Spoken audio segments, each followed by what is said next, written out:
Thank you so much for your time today. I know how precious it is to you these days with everything that's going on in your life with Encanto, Tick Tick Boom, In the Heights, everything else going on in between. So we're very, very grateful for your time.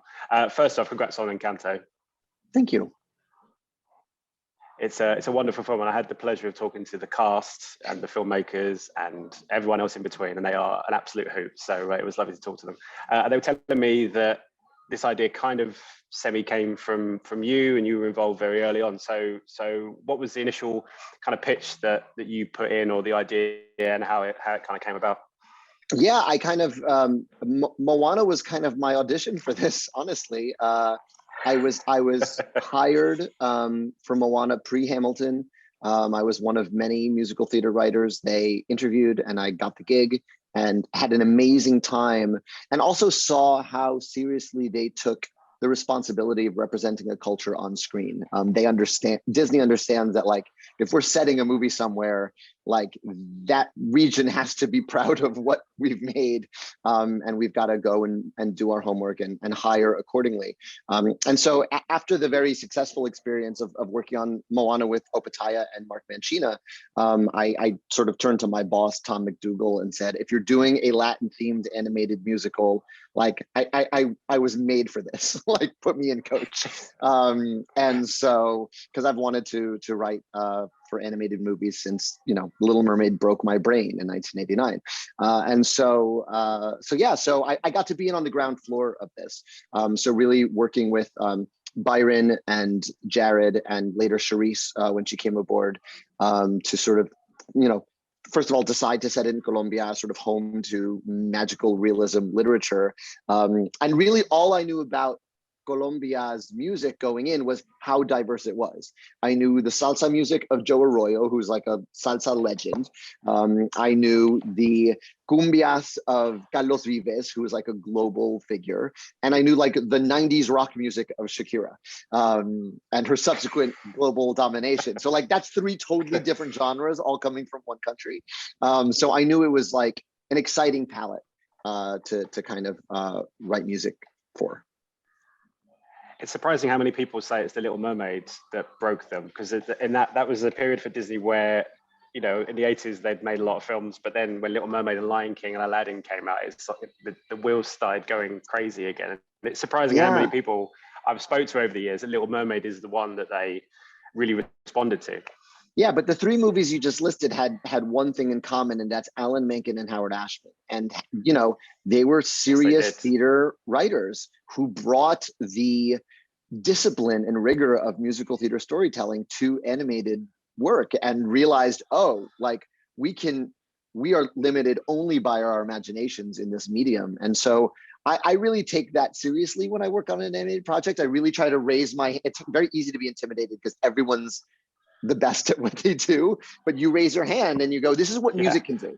This is literally what music can do that animation can amplify. So, there are songs in this that are my pitch. Like, I wrote the opening number really inspired by the opening number of Beauty and the Beast, because I knew we had a lot of characters. We wanted to tell a story about family. And it was like, if we don't understand how everyone's related and like what their gifts are, like, we're going to be very confused this whole movie. So, I wrote that song understanding that elements of it would change before we had a second act or a third act to the movie. It was just like, okay, if Mirabel's the only one without powers, she's got to introduce us to everyone. And she's got to literally introduce us family tree style, like start with Abuela and work your way down. And that was fun too. And then anytime sort of a new story element came in, we'd go back and revise the opening number. Like the last, I think, big swing we added to that was, if you notice, Abuela's melody in it when she sings is actually Dos Oruguitas. So that couldn't exist until we wrote our way all the way through the movie. I wrote Dos Oruguitas and go, oh, that's Abuela's heart song. So let me grab that melody and use it when Abuela introduces herself for the first time. Yeah, that might be the fastest song that kids will sing these days, the Family Madrigal. It's kind of relentless. And I like the fact that you put the coffee joke in there, because I think you kind of need coffee for that number to really perform it. I'm sipping it as I talk to you now. And yes, I am very proud. Most of the great jokes in this are either brilliance from Jared and Charisse, or like amazing improvisations from Wilmer Valderrama, but I did write the coffee joke. So when you start with something, how quickly did the lyrics and the music kind of come for you? Because I can imagine you start with the idea, as you say. How quickly did this kind of come together in terms of the music and the lyrics? Because I know with animated films, lots of things take a long time for it all to come together. Yeah, well, I mean, I knew I couldn't start until we had done our due diligence on Colombian music and research. And so I didn't write anything until we went down there and did an amazing trip in 2018. And then like, Jared and I would send each other mixes of Colombian artists we were kind of going down the rabbit hole and discovering, to really just kind of soak it in, like soak in the instrumentation, soak in the rhythms. And then you kind of have to set it and forget it, and write to your characters, and find the truth of your character. So there are songs that wrote very quickly. I know that, the opening number was revised over many months over the development of the film, because you have to be setting up the film you're delivering. But We Don't Talk About Bruno was pretty fast. It was a delight and it came late enough in the process that those characters were already talking to us. It was amazing to hear Dolores sing for the first time, and that's what she sounds like. There always comes a delicious point if you're doing it right, where the characters, you stop writing the characters and you start taking dictation from the characters. That's a weird mystical answer, but it's true. And that was a really fun, surprising song to write at every turn. I would be like, all right, Dolores wants to talk now. Okay, Camilo wants to talk now. And then when Isabella shows up and everything's perfect for her, it's sort of like another great kind of delicious turn. So that was a song that sort of surprised me at every moment. And then I think the one that took the longest for me was, and it always does, was Mirabel's big I Want song, Waiting on a Miracle, which again, just like How Far I'll Go, was the hardest song to write for Moana, because it's expressing the character's like biggest secret desire. Is not only just, it's just tricky dramaturgically to like drill down on what is that one phrase, but it's also like intimidating because you're working for Disney and this is the company that brought you into the unknown and let it go, and reflection and part of your world.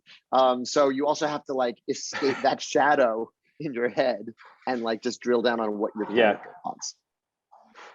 Plus, there's all those Oscars in their offices, I'm sure, that you have to walk past a couple of times a day. Yeah, well, that's why I write from home. I don't go near those Oscars. A film that gives you everything that you wanted, everything the filmmakers wanted. So I wondered how excited you were to work with all these people. Because I have to say, with Stephanie, I've seen her in Brooklyn Nine-Nine, and I really didn't realize that was her voice, because she has such a different voice in Brooklyn Nine-Nine, and she's so perfect for it.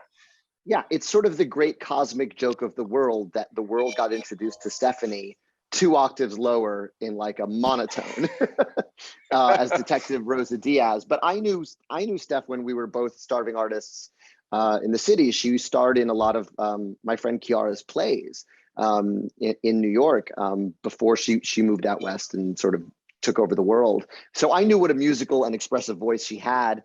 And the cast is almost an exact mix of people I was huge fans of and fresh talent I was meeting in real time. I was a huge fan of Diane Guerrero's dramatic acting on Orange is the New Black. I had no idea she could sing like that. I was like, you sound like a pop star. Why aren't you a pop star?